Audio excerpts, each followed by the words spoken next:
Yes, you can go to the blog site. So if you go to the Learning Technology Lab's blog site, and so learning.ndu.edu will have a link to it. I would follow up on that with one caveat. We did some research on this at the Northern Arizona University when I was working there, and we found that it was extremely positively received by students when the faculty acted on the things that they brought up in the midterm. Yes, and that's, if you had been at the workshop, that would have been a primary message that you heard. Yeah. So yeah, do not do this unless you're going to talk about it with the students, at least to justify what you're doing and maybe to make some changes. Yeah. Yeah. Thank you for mentioning it. Because everyone here was not at that workshop.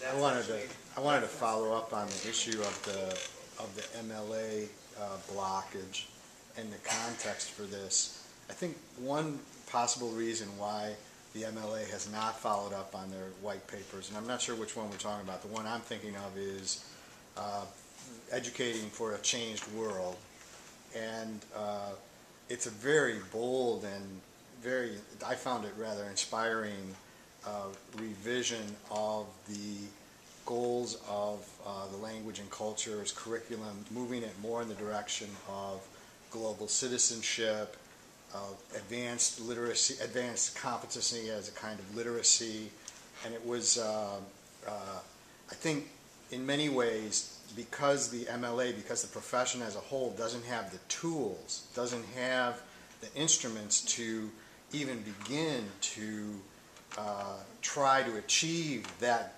goal, I think that has led to a kind of blockage to a certain extent. I was at a panel where Heidi Burns was at the MLA, and she said as much. I mean, for the last 10 years we've been talking about language program directors who are going to revise the lower division curriculum and are going to develop all kinds of fancy approaches to the pedagogy at one level, and there has not been any, or there's been a kind of rigidification, a reification of that two-tier system, and then all of a sudden we're calling for a system that would have to be, in order to achieve those goals, you'd have to have an integrated system. You'd have to have a curriculum from the top to the bottom and from the bottom to the top. And the profession doesn't really have models, doesn't have very good, practiced, proven approaches to that, how to do that, how to put the people together to do it,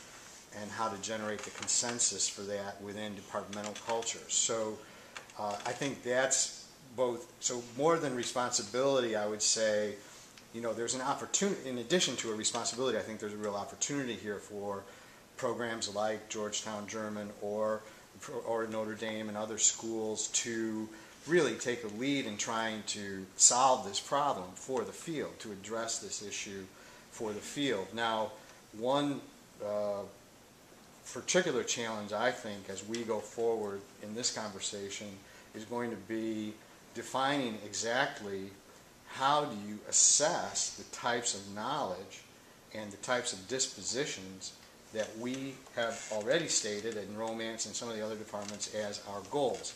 The language learning piece of it is relatively, I mean, I realize it's not uncomplicated, but it's relatively uncomplicated with respect to goals in the area of cultural knowledge, you know, issues like literacy, global competency, and dispositions like aesthetic appreciation, curiosity, lifelong learning.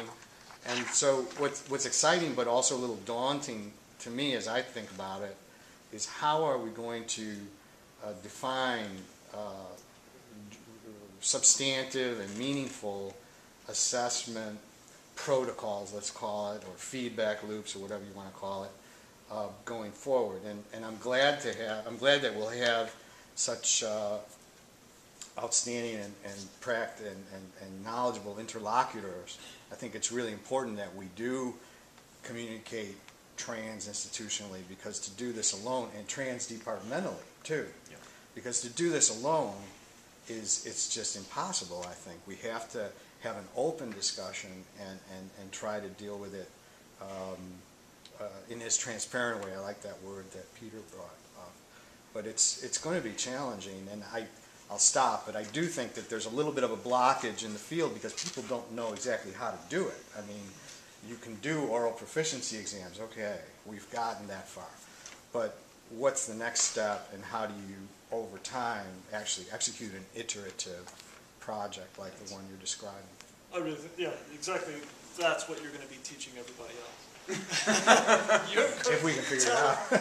No, I'm particularly excited about that piece of it, and I'm sort of committing to me being in interaction with you all over the next several years for that reason in particular. I am fascinated by the issue of how do we assess aesthetic appreciation? How do we assess these kinds of changes that we're articulating that are the values, ultimately, of the humanities and language programs? And so, great. I'm all over that.